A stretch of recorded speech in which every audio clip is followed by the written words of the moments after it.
Sejam bem-vindos a mais um podcast aqui do Espartano, com o convidado Alexandre Guerreiro e, mais uma vez, connosco Pedro Duarte. As temáticas de hoje serão, nomeadamente, o desfecho do caso de Bruno Carvalho sobre Alcochete, não só na vertente Sporting, mas na vertente de qualquer cidadão, e o futuro do desporto, agora com a questão do Covid. Eu se calhar passava já a palavra aqui ao Alexandre, a pedir-lhe assim um comentário um pouco mais geral sobre esta questão, porque apesar de muitas pessoas não gostarem de Bruno Carvalho, não se justifica, não é? Ou seja, a justiça é suposto ser isenta. Tem alguma justificação para isto? Acha que foi falta de provas? Acha que foi propositado? Qual é que é a sua opinião aqui neste caso, Alexandre? Vamos lá ver. Antes de mais, boa noite a todos, ou boa tarde, não sei quando é que vai passar o programa, mas ficam cumprimentados, ou até bom dia, dependendo da hora do dia que nos vierem a ouvir e a ver no futuro. Ficam já todos saudados. O facto de não haver falta de provas, nós temos de saber como é que temos de provas. Não há provas para poder incriminar Bruno Carvalho. Mas o que é que isso significa? Significa que há crime à mesma e o Ministério Público é que falhou? Ou significa que poderíamos investigar tudo o que quiséssemos, que se não há provas, então naturalmente que não havendo provas não se pode incriminar alguém? E a meu ver, tudo isto parte de um erro do Ministério Público na fase inicial, sobretudo de Cândida Vilar. O que é que isso significa? Significa que nós temos duas formas de fazer uma investigação. Ou nós partimos de uma pergunta, que é o que é que aconteceu num determinado local, num determinado evento, e tentamos procurar todas as respostas possíveis que nos possam dar aquela que realmente é certa, ou então nós já temos uma coisa na nossa ideia e a partir dali tentamos recolher todo o tipo de provas que venham a ser marteladas para encaixar na nossa ideia. O Ministério Público fez esta segunda abordagem e logo por aí percebe-se que tem tudo para dar errado. Não há nenhuma investigação minimamente séria e minimamente honesta que possa ser feita com base nestas premissas. O Código de Processo Penal refere 33 vezes a expressão busca da verdade material. O que o processo penal visa é a busca da verdade material, ou seja, é descobrir o que é que se passou para levar a um determinado resultado. Se o Código de Processo Penal diz isto 33 vezes, isto significa que nós não podemos partir de uma intuição, de uma insinuação, de um ódio pessoal, de qualquer outro fator, para depois tentar procurar uma série de elementos que possam servir para justificar esse nosso ódio. Não pode ser. E foi isto que aconteceu. Naturalmente que se eu disser, olha, o Rui bateu ali numa pessoa que é à porta do meu prédio há 5 minutos. O Rui mora bastante longe de mim, mas como é natural, o facto de morar longe de mim impede-o, se calhar, para já não sabe onde eu moro. Mas se eu disser isto, o Ministério Público, por mais que possa procurar provas contra si, não vai encontrar. Isto significa o quê? Que o Rui é que fez isto? Que fez alguma coisa, mas falhou-se na procura de provas? Ou será que se o Rui não fez era impossível encontrar alguma prova? Eu acho que foi isso que aconteceu no caso de Alcochete, não só relativamente a Bruno Carvalho, mas também relativamente a Mustafa. Há muita gente que pode ter imensas coisas eventualmente para dizer, não sei, Nuno Mendes terá a sua vida, Bruno Carvalho também terá a sua vida, acho que questões pessoais, profissionais e até mesmo de foro desportivo podem fazer com que toda a gente tenha os seus argumentos contra todas estas pessoas. Mas, do ponto de vista criminal, nunca houve nada que pudesse ser atribuído ou imputado a um e ao outro. A verdade é essa. Independentemente de se um tem uma forma mais robusta de ser ou não ou de abordar certos problemas, isso por si só não configura um crime. É muito difícil, ou seja, o Ministério Público poderia estar ali anos à procura de elementos que justificassem crimes de terrorismo, e mesmo que não fosse terrorismo, autorias morais, do que quer que fosse, que o Ministério Público não vai encontrar essas provas. Portanto, a nossa grande vantagem aqui neste caso, nossa cidadãos, é que nós vimos uma abordagem inicial do Ministério Público e depois, com a mudança de Ministério Público que tem de haver em processo penal, aquilo que nós vimos foi uma situação completamente diferente em que temos uma procuradora que olha para aquilo que é a acusação feita pela colega e olha para as supostas provas e quando vai ver não tem nada.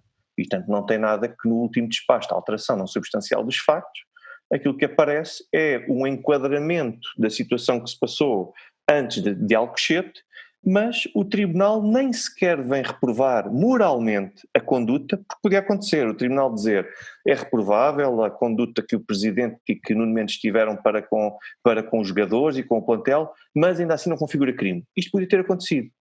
E isso não aconteceu neste caso. Portanto, a meu ver, naturalmente que não há provas, mas não há provas por um motivo simples, não foi porque o Ministério Público procurou mal, é porque não há provas e por mais que escrevemos não vamos encontrar nada. Qual é que foi então desculpa lá, Pedro, qual é que foi então aqui a necessidade de... É isso que eu não compreendo, havendo Cândida Vilar, sabendo que ia haver esta alteração e que ia haver alguém que ia retificar, portanto, nesta decisão, portanto, o que é que ela ganhou, entre aspas, neste caso, em pôr de certa forma a sua carreira em risco, não é? Porque isto é uma decisão, é que nem estamos a falar a questão de ser Bruno de Carvalho, mas um cidadão português, não é? Portanto, o caminho mais me incomodou não foi por ser Bruno de Carvalho, apesar de ser sportinguista e como sportinguista gostar muito dele, foi a questão de ser um cidadão português, portanto amanhã posso ser eu, pode ser alguém da minha família, não vai acontecer nada quanto a isto, Cândida Vilar não vai sofrer qualquer tipo de repercussão. Não sei.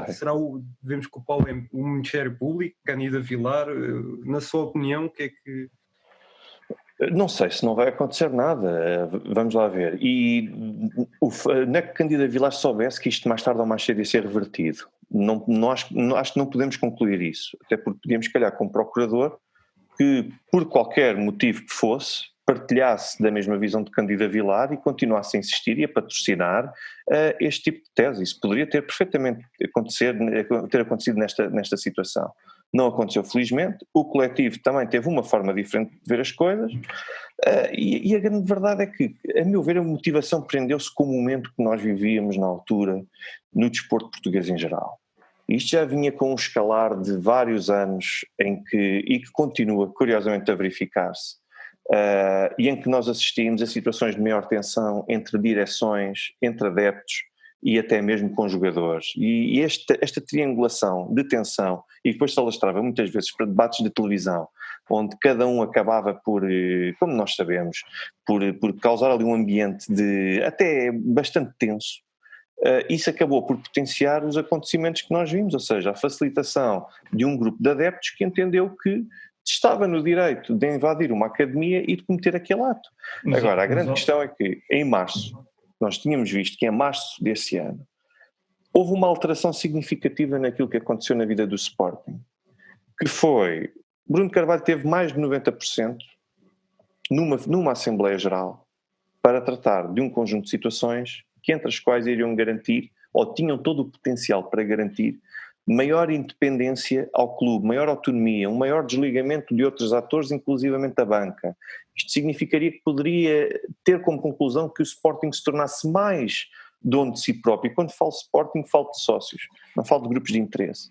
Isto por si só, a partir do momento em que há um grupo de pessoas que está habituado a mandar num clube, com a magnitude de Sporting, da mesma forma como aconteceu imensos anos com o Benfica e acontece agora com o Benfica de uma outra forma, mas quando nós vemos isso, naturalmente que quem tem ali uma verdadeira árvore das patacas, que dá dinheiro e que vai continuando a render todos os anos, não quer perder esse domínio e esse controle que tem. Isto vai motivar ainda mais ódios, vai motivar com certeza ainda mais reações, com vista a tentar derrubar alguém. E quando eu vejo os acontecimentos de Alcochete, ele aconteceu em Alcochete, e subitamente aparecem num canal de televisão que tem um excelente trabalho numa série de aspectos, mas naquele em concreto, a meu ver, falhou, foi a CMTV. Portanto, eu volto a dizer que a CMTV tem muitas virtudes. Uma delas foi o facto de ter sido o único órgão de comunicação social a não abandonar o caso Sócrates por um segundo que fosse, quando todos os outros assobiavam para o lado. Portanto, este é só um dos casos entre muitos outros. A CMTV tem muitas virtudes, mas neste caso em concreto esteve pessimamente. Não teve bem. Porquê? Porque eu lembro-me perfeitamente que estava a ver na altura a CMTV em direto, e aquilo que eu vi foi um pivô a dizer: isto é pior que a faixa de Gaza. Ele disse isto é pior que a faixa de Gaza. E sim, muitas outras coisas. Sim, continua a desenvolver por ali fora. O que um presidente fez a um clube, vejam bem o que o presidente fez a um clube. E depois continuam aquelas teses todas e subitamente aparece um dos comentadores, porque eu tenho um total respeito e consideração académica, porque é uma pessoa cujo currículo e cujo historial fala por si só, o professor Rui Pereira, que sugere uma tese de terrorismo e logo, imediatamente a seguir, vejo alguém sugerir isto num programa de televisão, uma coisa completamente inovadora, apareceu no jornal do dia seguinte e subitamente aparece uma acusação por terrorismo num caso de futebol. Olha, uma coisa que é situação única no mundo inteiro. Curiosamente, uma tese defendida por alguém que tem proximidade a ele. A pessoa juntou mais um, a pessoa começa a ver os comentários à volta, a pessoa começa a ver logo os restantes vampiros a posicionarem-se todos prontos para tentar fazer uma baixa e a pessoa tem de juntar um mais um. Portanto, nós percebemos que existe aqui um conjunto de interesses paralelos, extra-futebol. A questão do Alcochete, a questão da destituição, não são coisas que se resumam ao futebol, independentemente das críticas que todos nós pudermos fazer, e quando eu digo Bruno de Carvalho, digo qualquer outro dirigente, nunca será suficientemente consensual. Alexandre, diga-me só uma coisa, e já nestes 2 anos de distância, essa tese de terrorismo, eu sinceramente eu fiquei ofendido e não fui, digamos, alvo de nenhuma ação de terrorismo, mas quer dizer, essa tese de terrorismo, querendo equiparar um ataque do Charlie Hebdo ou Bataclan, ou seja, quando posto nesta perspectiva, de facto roça o ridículo, não é? E é ridículo. E agora eu pergunto, que consequências é que isto vai ter? Temos uma procuradora que fez o que fez, com que motivação ninguém percebe, porque de repente a senhora desapareceu do mapa, já ninguém sabe dela, e o que é um facto é que teve 1 ano e tal, miúdos, eu considero miúdos, que muitos não sabiam ou sequer ou que iam, e estar acusados de terrorismo, quer dizer... E agora, consequências disto tudo? Tivemos uma imprensa que inventou o caso Cashball, que sinceramente até veio, a pessoa que denunciou veio dizer que não, a mim pagaram para eu fazer esta entrevista, quer dizer, onde é que há consequências disto? Quem foi prejudicado foi o Sporting, toda a gente se aproveitou, tal e qual como o Alexandre disse, todos se aproveitaram, isto também há fruto já daquela tensão que já existia em tudo, não é? Por se calhar querer ser diferente. Mas, quer dizer, eu pergunto, e você o Alexandre é do meio judicial, consequências disto? Isto vai haver consequências? Pode haver consequências, mas é o seguinte, que Cândida Vilar saiu do processo porque tinha de sair.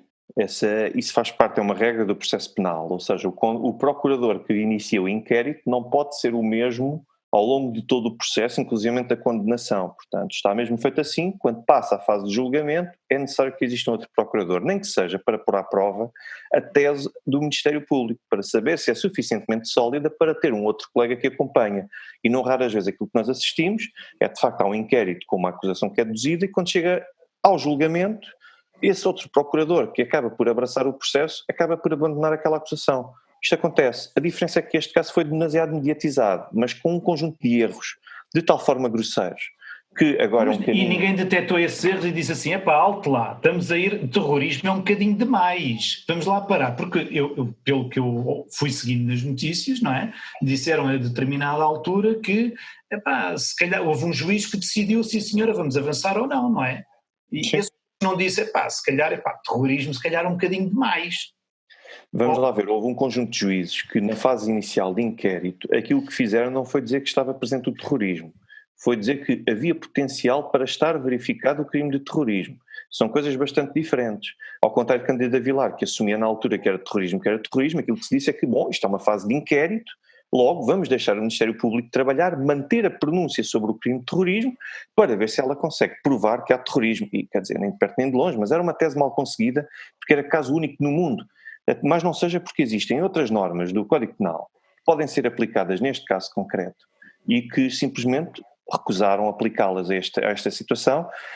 Eu até diria em parte por conveniência, desde logo porque permite um alargamento dos prazos diferente do que aquele que seria noutras circunstâncias, colocando arguidos em prisão preventiva, poderia haver alguma forma de ver se algum deles decidia colaborar, e quando se diz colaborar não é contar a verdade, infelizmente.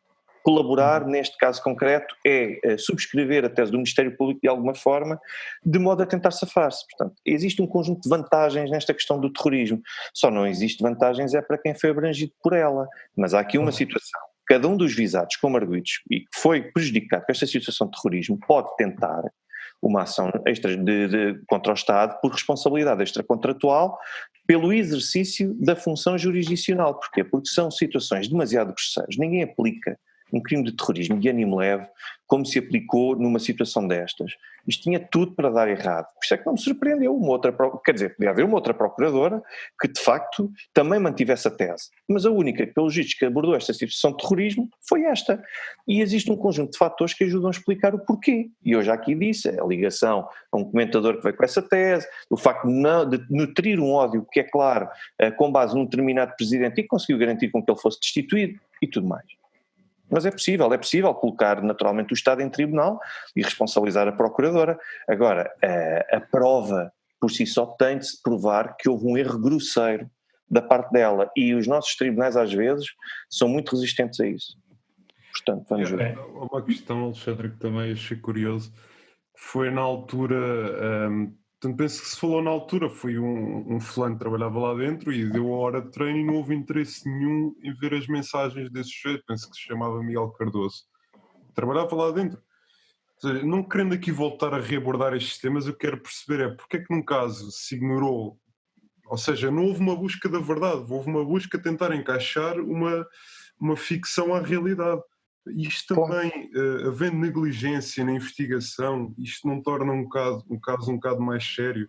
Portanto, confiança podemos ter nós em termos procuradores como Cândida Vilar, qualquer dia um familiar nosso sofre assim sofre um crime, qualquer coisa, e estamos às mãos desta procuradora, sem querendo aqui desrespeitar ninguém, não é? Mas quem diz esta procuradora diz tantos outros que cometem às vezes situações dessas e se há uns que eu compreendo e há alguns casos que eu sei que é de facto uma forma acidental, ou seja, não existe uma intenção clara de prejudicar a pessoa, mas há uma visão genuína, noutros casos como este parece-me que houve claramente uma intenção deliberada de avançar com esta tese apenas porque sim, para tentar prejudicar o mais possível.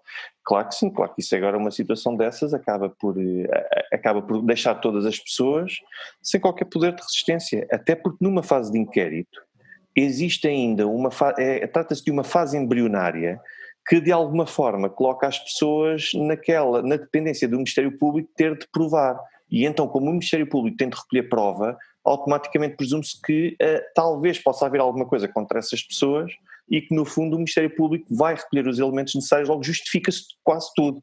Portanto, infelizmente foi aquilo que nós vimos e também houve felizmente a capacidade de reverter de alguma forma as prisões preventivas, mesmo o caso de Nuno Mendes, eu posso dizer que é caso único que eu conheço em Portugal, de alguém que foi preso com base numa presunção, ou seja, 3 pessoas têm acesso a uma instalação, presume-se que é dele. Porquê? Ninguém sabe explicar. E não só, por causa de 3 gramas, porque aquelas 15, 16 gramas que ali estão, essas 15, 16 gramas que ali estão, só conta a substância ativa, e só 20% é que era substância ativa, portanto só tinha 3 gramas de cocaína.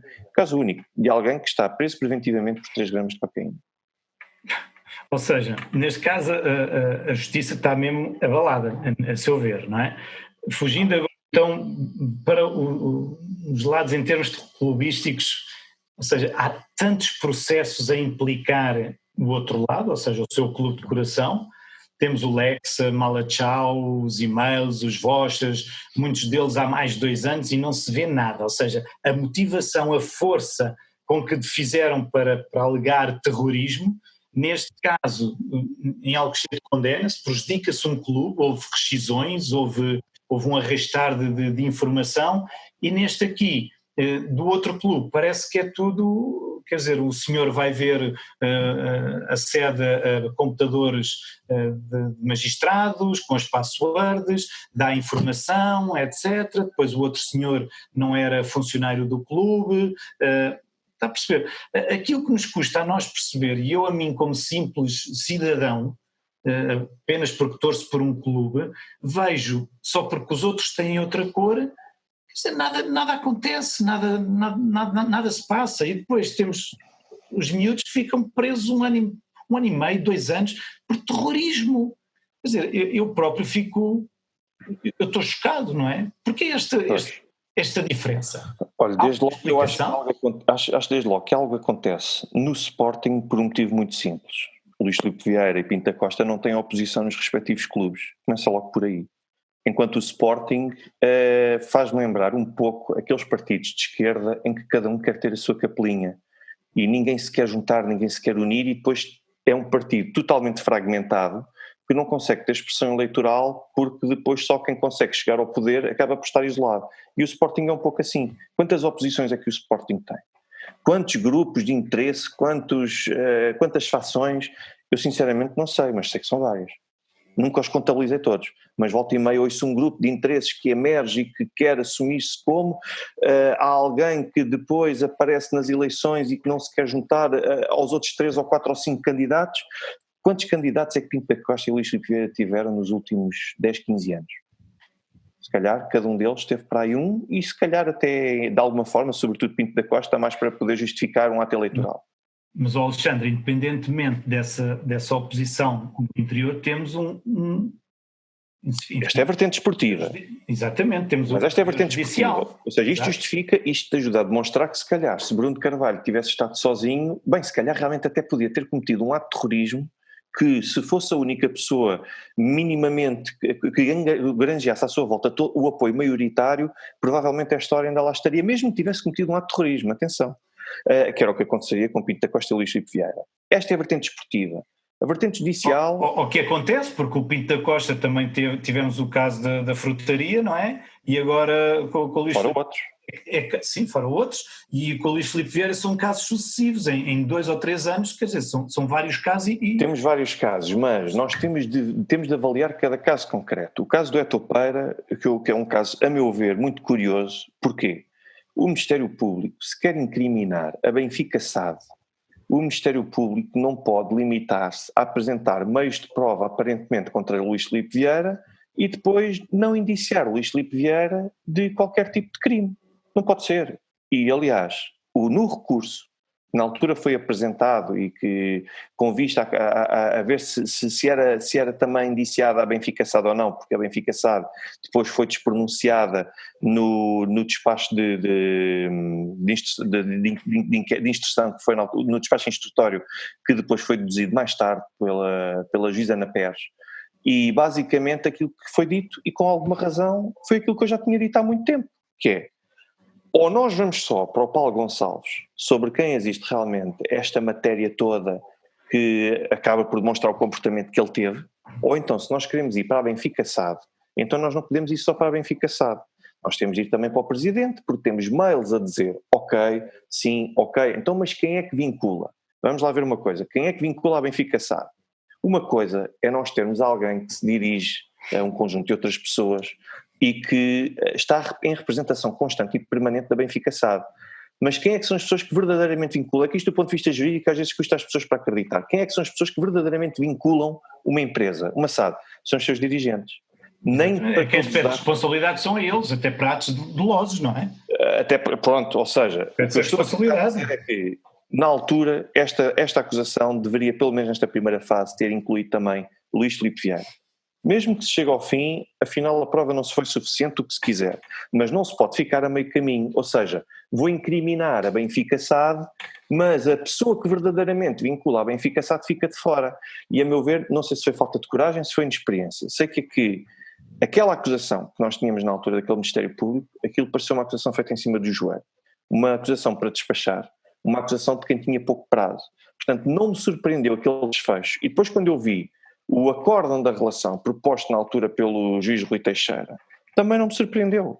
Exatamente por isto, porque foi uma acusação coxa. E quando os processos são coxos, nós temos uns que têm com base uma determinada tese do procurador e depois temos outros que o procurador vai com tanta sede ao pote de uma determinada via, mas depois esquece as outras todas, não pode ser.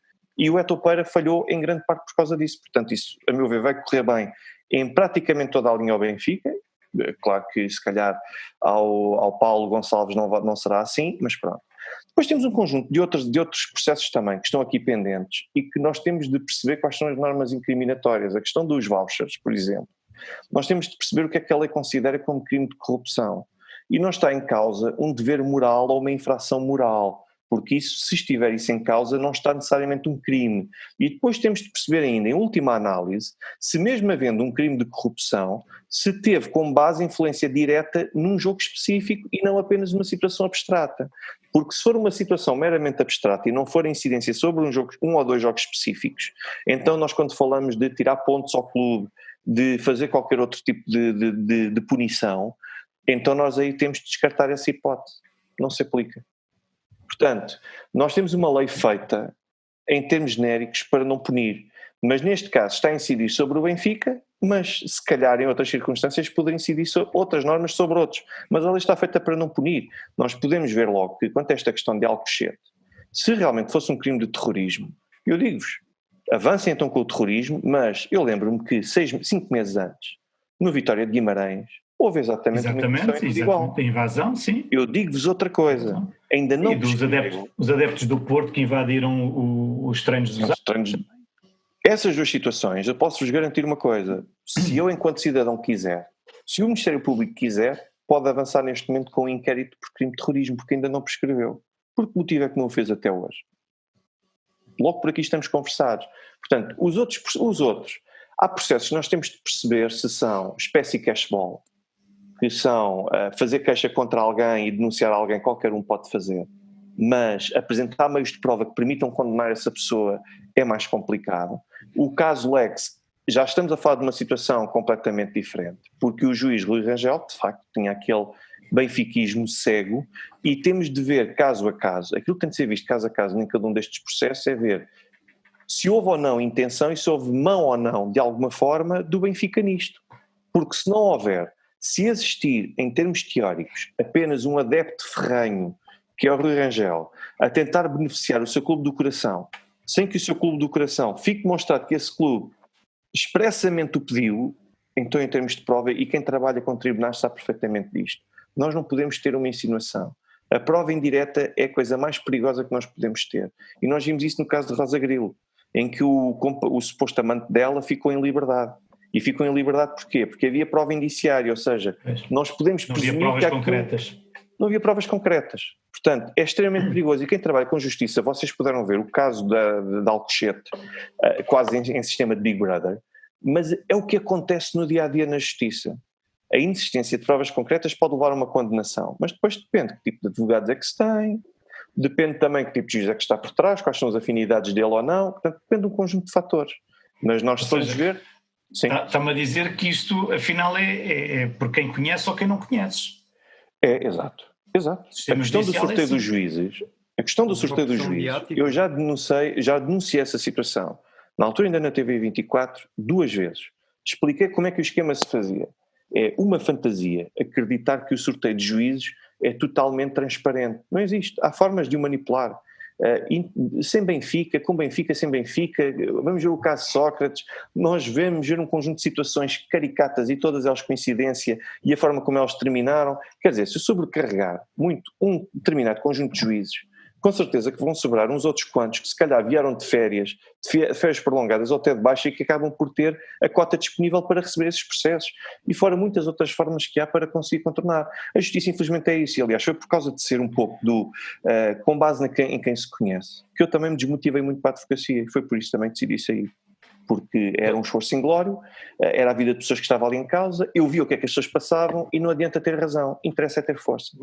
E Alexandre, mas diga-me uma coisa. Uma pressão mediática para estas coisas acontecerem, isto é, será mesmo afinidade clubística? Porque vamos pegar no caso, o Alexandre disse o Sporting que estava dividido. Se o Sporting, vou dar um exemplo, em 2016 o Sporting em primeiro e põe um banner na segunda circular, não sei se lembra. Sim. Que era contra Bruno Carvalho, não há Champions, não há não sei o quê, já não me recordo bem. Sim. Portanto, estas pessoas não se podem dizer propriamente sportinguistas, não é uma questão de clubística, mas que é uma questão de interesses.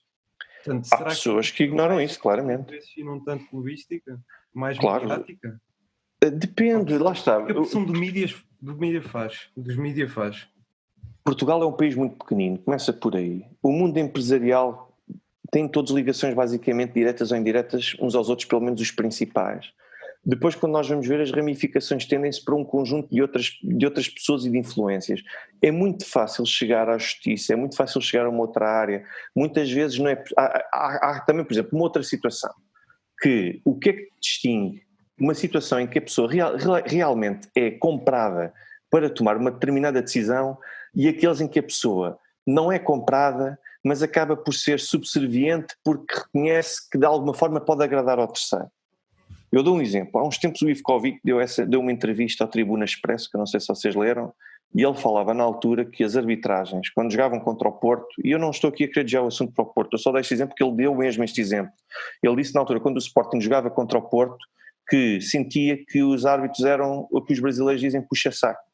Ou seja, não se garantia, nem havia qualquer tipo de situação que demonstrasse que o Porto comprava aos árbitros, mas havia um certo reconhecimento de que se fizessem para agradar aqueles dirigentes, por fora, através de um familiar ou através de alguém que conhecessem, podiam beneficiar a sua posição. E agora eu digo, há aqui corrupção? Não, não há corrupção nenhuma. Portanto, isto não é punível e nem tem de ser punível. Porque se não está na direção nem no poder de quem efetivamente pode beneficiar com determinado resultado, como é que se vai punir? Portanto, muitas vezes joga-se este tipo de influências paralelas. O tipo que conhece o primo ou que tem um amigo com uma empresa e que a partir daí vai ganhar se tomar uma determinada decisão, e isto distingue-se e fica claramente fora do âmbito da corrupção. Mas, Alexandre, repare, voltando ao Malachau, houve jogadores do Marítimo e houve jogadores do Rio Ave que disseram que foram aliciados para perder. Por quem? Por quem é que eles dizem que foram aliciados? Pelo César Boaventura.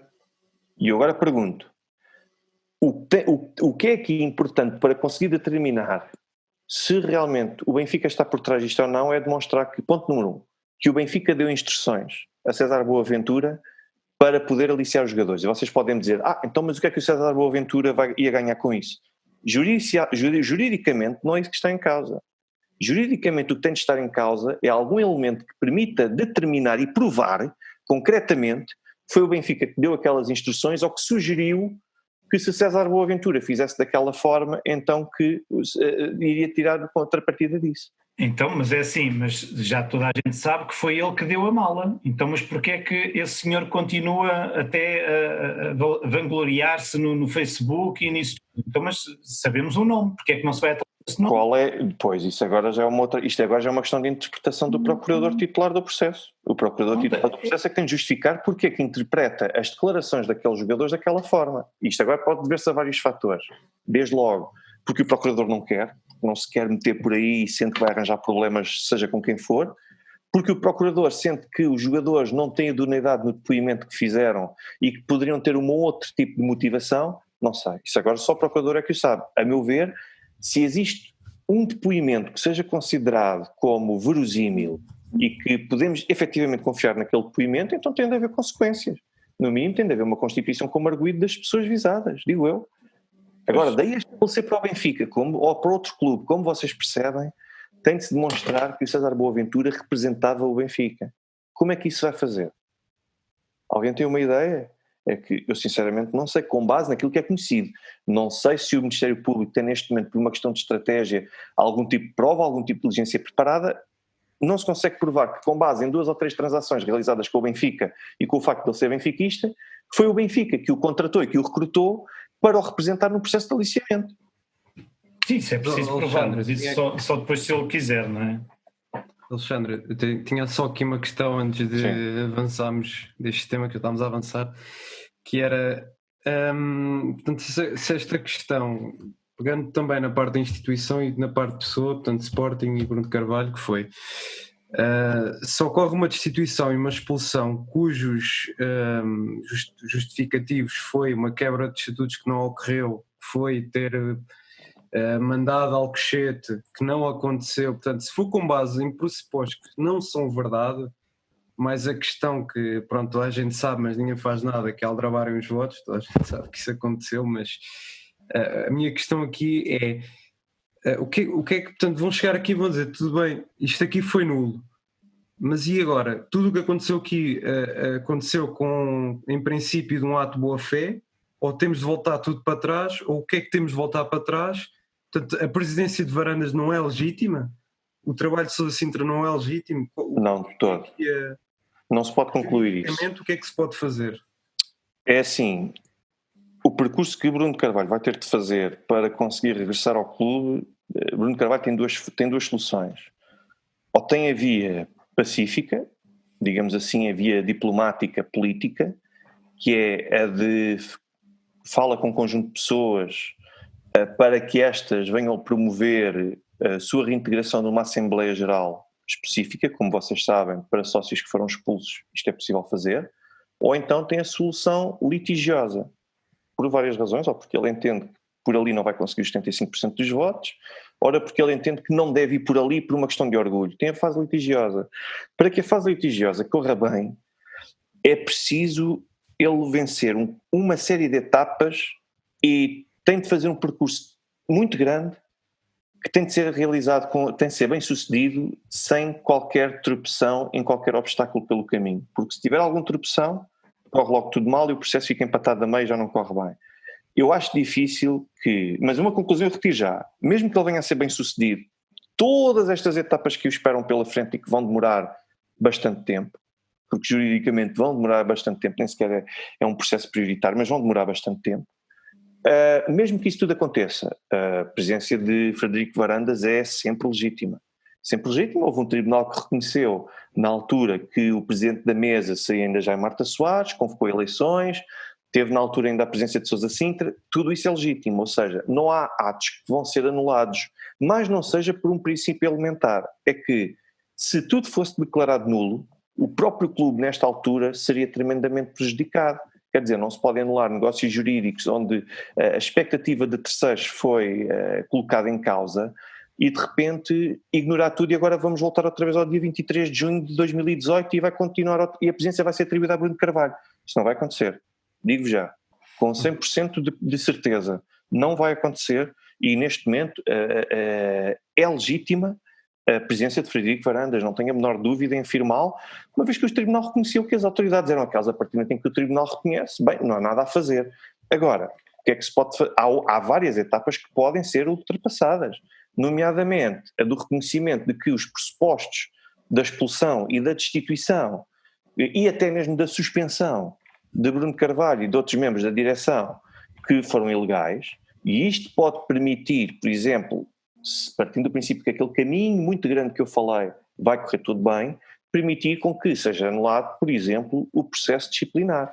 Mas há uma coisa que eu também tenho de referir, é que independentemente de a motivação na expulsão e na suspensão ter tido como base a situação de Alcochete e o choque na altura que todos, entre aspas, viveram, o que é certo é que a responsabilidade disciplinar não se confunde com responsabilidade criminal. Quer dizer o quê? Que nós podemos ter uma condenação em processo penal e em sede disciplinar não a ter, e o oposto também pode acontecer. Portanto, nós podemos ter uma pena disciplinar, mas depois, afinal, em matéria criminal nada acontecer. O que é que eu relevo aqui? Se o Tribunal, na alteração não substancial dos factos que agora foi promovida, tivesse, no mínimo, censurado do ponto de vista moral a conduta da direção de Bruno Carvalho relativamente aos jogadores, certo, eu poderia acompanhar algum mérito dos processos disciplinares que levaram à destituição, que levaram também à suspensão e que levaram à expulsão. Mas o problema é que o Tribunal nem sequer faz isso. Ou seja, quando nem o Tribunal, que era a entidade mais legítima e mais imparcial, não repudia nenhuma destas ações, então, quer dizer, nós percebemos que tudo o resto foi de alguma forma manipulado e foi instituído, incutido algum tipo de medo e receio nos sócios que ficaram com medo daquilo que poderia acontecer ao Sporting e, bem, é melhor isto do que nós vemos a situação voltar outra vez. A verdade é essa. E agora, pronto, disso tudo resultou as rescisões. Tivemos agora a decisão favorável de Rafael Leão.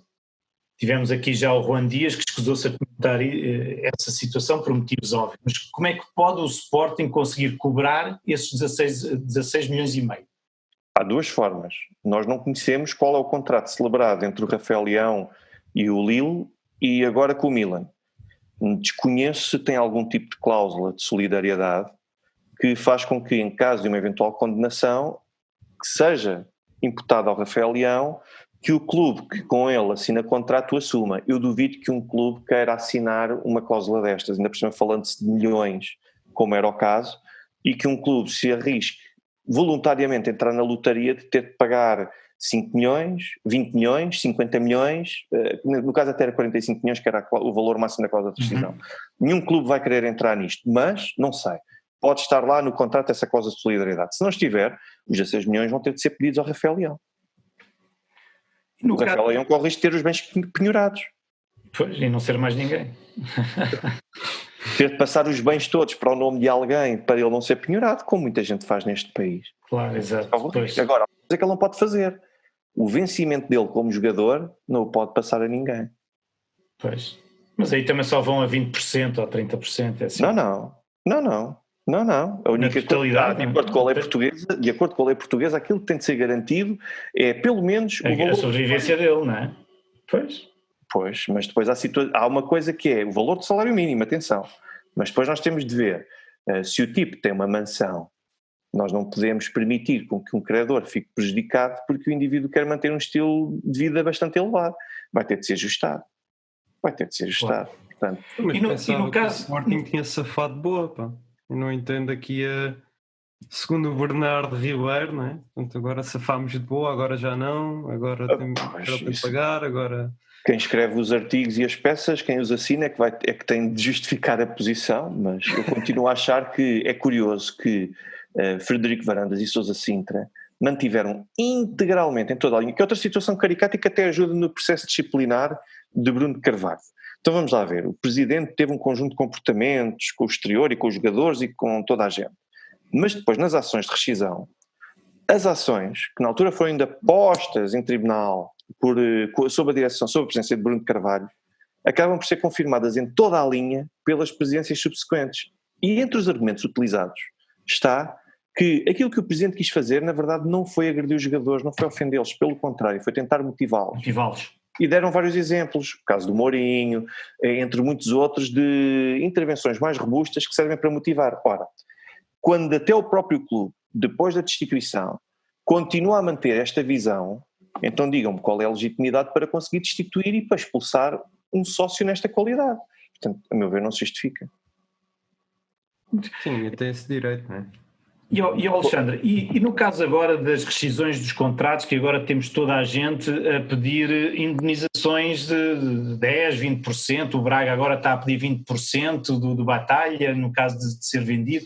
Isto é verdade? Ou seja, por isso ele tinha um contrato onde havia determinadas cláusulas que asseguravam responsabilidades a outros clubes, a terceiros. E agora rescindiu esse contrato, fez um novo. Por isso, a quem é que, por exemplo, o Braga pode solicitar esses 20%? A quem é que vai pedir esses 20% que era do primeiro contrato? Pois, vamos lá ver. Essa questão também é muito caricata, porque os acórdãos que estão a servir para que o Sporting justifique que não tem nada a pagar, dizem respeito a casos de jogadores. Foram 2 jogadores, curiosamente eram 2 jogadores de Sevilha, que bateram a própria cláusula de rescisão. E uma coisa é um jogador bater a cláusula de rescisão. Outra coisa completamente distinta é um jogador rescindir unilateralmente o seu contrato porque o clube violou culposamente os deveres que tinha para com ele.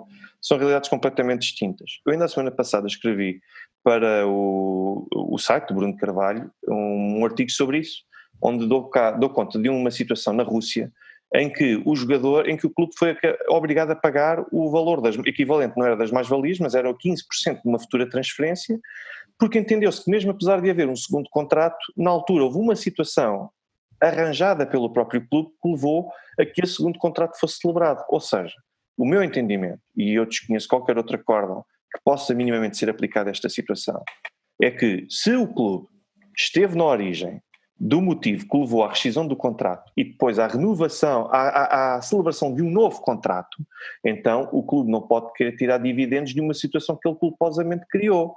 Isso é estar a querer ter o melhor dos 2 mundos, não pode ser, e poderia abrir o precedente para outros clubes no futuro fazerem a mesma coisa. Portanto, provocavam os jogadores para rescindirem, agora assinam novos contratos e não devemos nada a ninguém, vamos vender por milhões. Ora, está, sim. Isto é o chamado abuso de direito. Era uma fortuna, não é? Quer dizer, toda a gente começaria a fazer isto e não haveria interesse em ter o valor da futura transferência nem sequer das mais-valias. Porquê? Porque era uma lotaria em que a pessoa se arriscava a não receber nada, por isso mais vale cobrar logo à cabeça já o valor todo que eu calculo que ele vai valer. Portanto, não, por isso, as rescisões, ainda por cima, quando o Sporting não contesta determinadas rescisões unilaterais e aceita, pelo contrário, fazer novos contratos, o Sporting aquilo que está a reconhecer é que houve legítima causa dos jogadores para rescindirem contrato. Ou seja, está a reconhecer que teve culpa. E, a meu ver, estas pretensões são legítimas por parte dos clubes, tanto da Sampdoria como do Braga. Estas pretensões são legítimas por isso, porque o Sporting está a reconhecer que teve culpa no que levou à rescisão do jogador. Tão simples quanto isto. Agora, vocês falavam, bom, mas houve um terremoto, houve uma situação de catástrofe. Olhem, o Covid inviabilizou a prática do futebol num determinado sítio, o jogador tem de seguir a sua vida desportiva no outro lado. Certo, é um fator que não depende do clube. O clube não fez nada para chegar àquela situação, já estamos a falar de uma situação diferente. Uhum. E ainda bem que aborda o Covid. É uma boa história, não é? É o Covid, pois o Covid também é outra situação particular. Como é que acha que vai ser o futuro agora dos clubes e destes contratos e dos jogadores daqui para a frente? Olha, acho que andam a brincar com os jogadores. Quando eu a semana passada vi que entre as pessoas que assumiam responsabilidade e o risco eram os próprios jogadores. Eram os próprios, exato. Quer dizer, eram os clubes, era a federação, era a liga, mas quer dizer, isto são as partes que não se expõem fisicamente. E depois os jogadores que estão expostos a um conjunto de fatores é que vão assumir a responsabilidade. É absurdo. Se esta é a condição, eu digo já, acaba o campeonato. Não passa na cabeça de ninguém que agora, e nós já evoluímos a nível de direito do trabalho, de uma entidade empregadora que tem uma atividade arriscada, olhem, os mineiros de Borba celebram lá uma cláusula com o trabalhador, olha, você vai para a mina e agora está por sua conta e risco. Se tiver problemas pulmonares é com você. Não, se aquilo tudo desabar, o problema é consigo, olha, Também, nós não temos nada a ver com isto. Se passar ali um carro e você tratar mal com as máquinas, olha, é consigo. Isto cabe na cabeça de alguém. A fazê-lo, não é? Não se pode mas a cláusula seria nula. Mas a grande questão aqui é que a cláusula seria sempre nula, porque não se pode transferir para aquele que é considerado a parte mais fraca o ónus ou o risco de uma determinada atividade. Isto não lembra a ninguém. Portanto, é exatamente isso que está aqui a acontecer. Os jogadores não é que sejam a parte mais fraca no contrato. Porque quando nós falamos de jogadores de futebol, são trabalhadores, são profissionais, mas não são totalmente trabalhadores como o trabalhador comum. São ativos do clube. O que ainda é um fator de agravamento para a conduta dos clubes de lhes transferirem a responsabilidade pela eventual contaminação que possam fazer para o público. Isto é absurdo. Isto é absurdo, são cláusulas nulas e, a meu ver, um jogador, se quiser, poderá estar, se não lhe garantir as condições mínimas desta exposição, o jogador deve ter a hipótese de não jogar e, em última instância, se for obrigado, existindo um risco sério para a sua atividade, ele até poderá estar em condições de rescindir com justa causa. Agora, depende dos fatores, depende de como isto evoluir. Nós já vimos aqui vários casos em que já houve várias pessoas que acusaram que tinham o Covid. Vamos ver, mas a meu ver não há condições para se poder realizar um campeonato. Nós não somos diferentes dos franceses. Nós não somos os alemães estão a jogar. Pois estão a jogar e é até ao primeiro que começar a ter o coronavírus e depois a partir de contrair os outros, porque eles todos são quase assintomáticos, como vocês podem ver. Sim. E qual é que é a necessidade de retomar o futebol quando neste momento não é todo prioritário? Claro. Qual é que é a necessidade? Não podemos é o país em que vivemos. É o país pequenino em que vivemos e em que tem de haver espetáculo para ajudar a distrair as pessoas, para ajudar pouco a iludir e uma série de outros fatores. Portanto, há interesse político em ter o futebol, desvia claramente atenções, e há interesse também dos atores em pôr o dinheiro a funcionar, porque não querem perder dinheiro, ninguém quer perder dinheiro. Portanto, e a meu ver aqui os jogadores do Porto, é uma coisa que me estranhou, aqueles 3 jogadores do Porto que se chegaram à frente a protestar, inclusive um do Sporting, eu estranho como é que não há mais ninguém a dar um murro na mesa, mas ao mesmo tempo compreendo, são a parte mais fraca, são pressionados, sabem que podem ser pressionados pelos respectivos clubes porque há um conjunto de interesses por trás e quer dizer, o espetáculo tem de continuar, é tão simples quanto isso. Não podia haver aqui uma marcação de posição em que as pessoas simplesmente rejeitam dar dinheiro a isto? É que isto é absurdo, não é? Como é que as pessoas vão rejeitar dar dinheiro a isto? Não podem entrar no estádio para bilheteira. Portanto, que é uma boa forma para evitar protestos. Pelas transmissões... Os direitos de televisão já estão garantidos se os jogos se realizarem. Portanto, quem acaba por perder no meio disto tudo é apenas a operadora. Nem sequer são os clubes, nem sequer são os jogadores, são as operadoras. Aqui neste caso seria a Sport TV, que seria a verdadeira prejudicada, porque teria de cumprir os contratos e se um jogo tem 5 pessoas a ver, isso é o risco da operadora. É tão simples quanto isso. Pois, lá está, são outras em que vai trabalhar e o risco é contigo, não é? Foi o que acontece com os jogadores, é o que acontece com os jogadores, e quer dizer, os jogadores têm famílias também, e sobretudo têm pessoas idosas, as crianças também já está a chegar o Covid de uma forma bastante grave, e ninguém está a pensar nisto. Porquê? Porque aqui só se pensa nas coisas quando acontece uma grande tragédia. Aí é que as pessoas vão ver o que é que deveria ter sido feito melhor, infelizmente.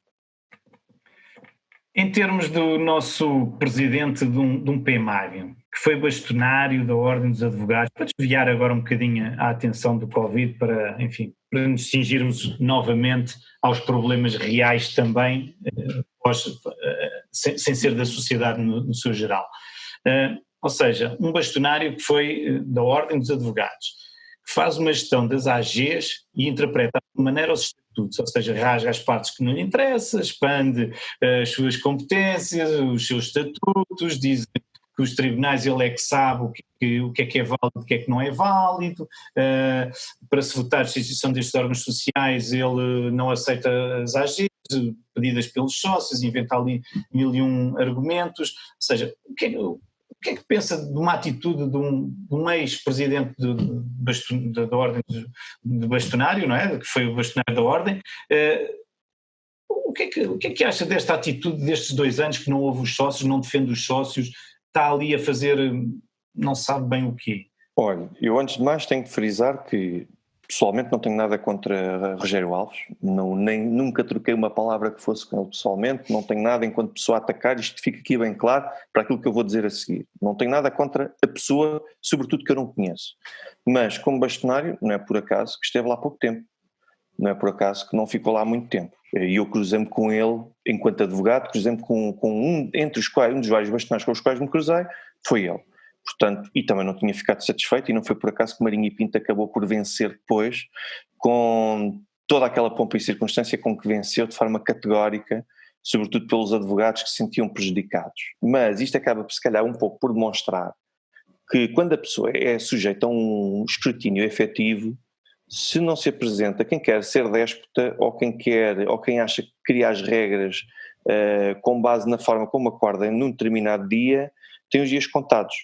O Sporting não tem, e se os sócios justificarão o porquê. Mas o que é certo é que eu acho caricato que um bastonário da Ordem dos Advogados deveria saber muito bem o que são estatutos e como é que esses estatutos se fazem cumprir, que acaba por tomar decisões, sobretudo no que diz respeito à realização de Assembleias Gerais Extraordinárias, com base em argumentos que 7 anos antes, com Godinho Lopes, tinham sido exatamente os mesmos e quando foram sujeitos a tribunal perderam em toda a linha.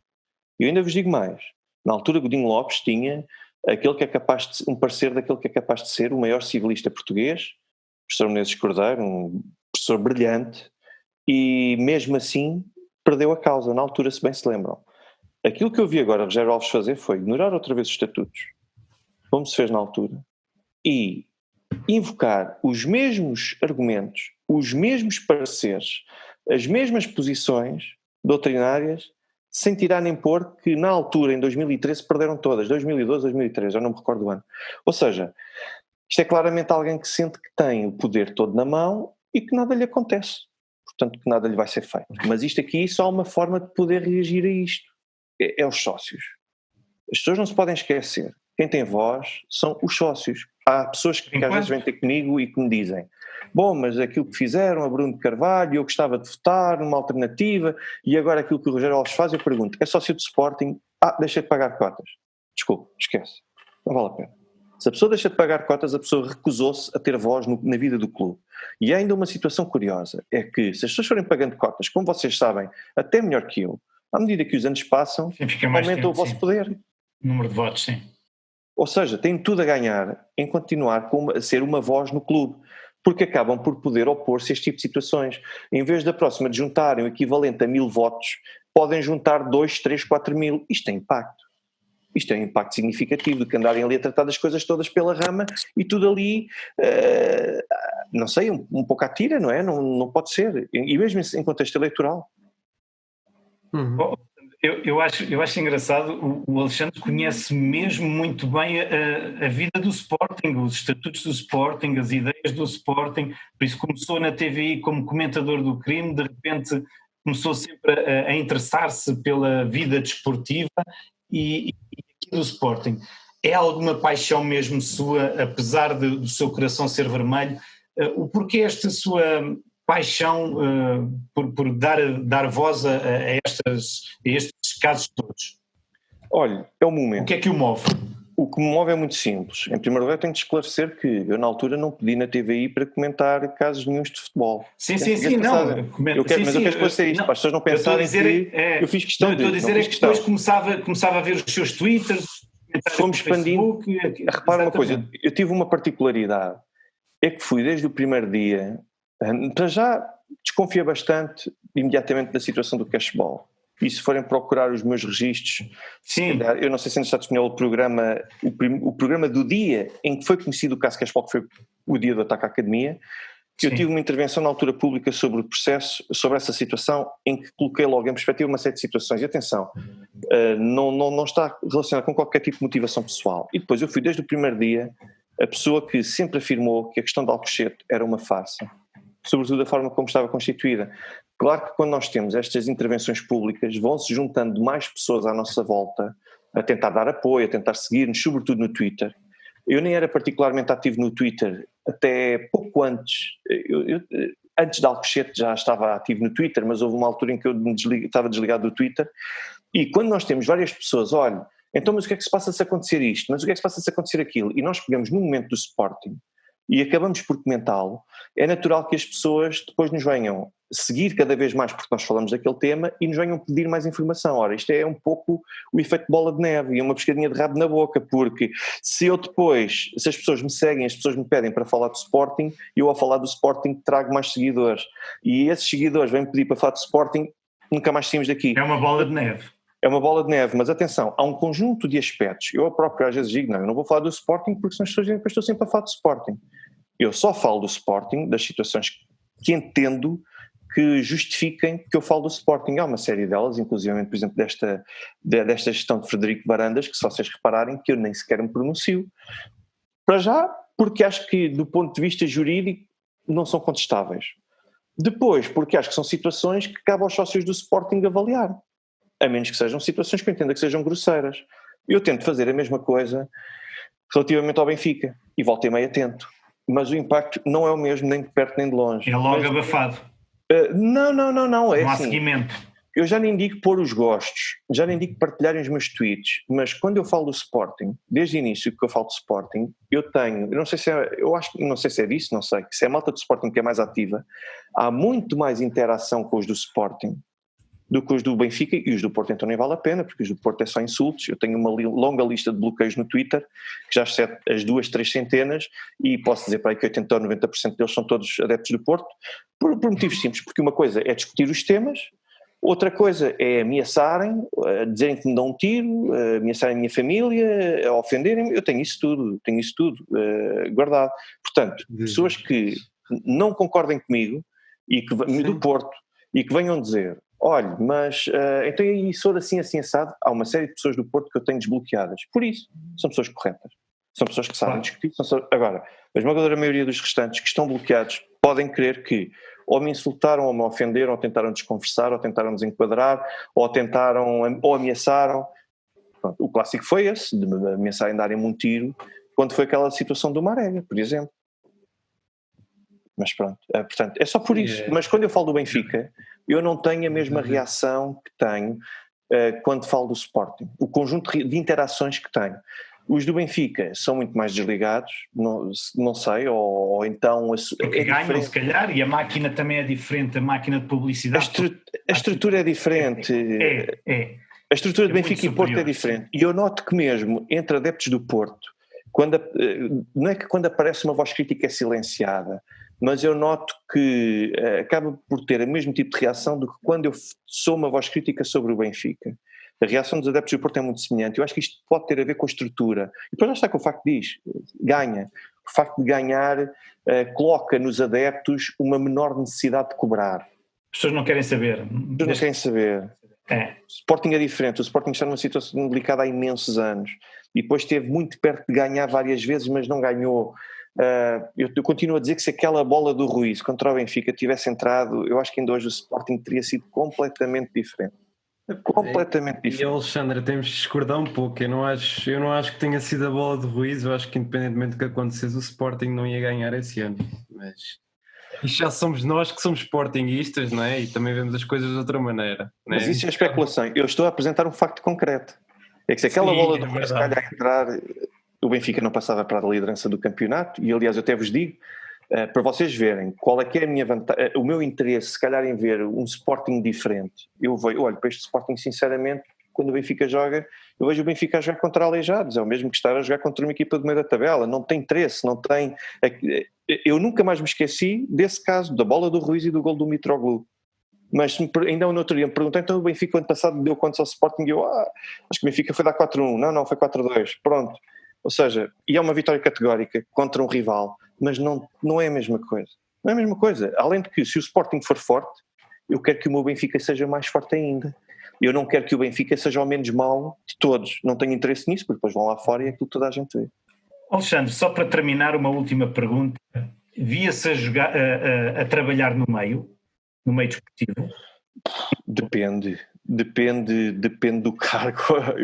Eu acho que tudo, desde que haja um bom preço, tudo tem o seu preço.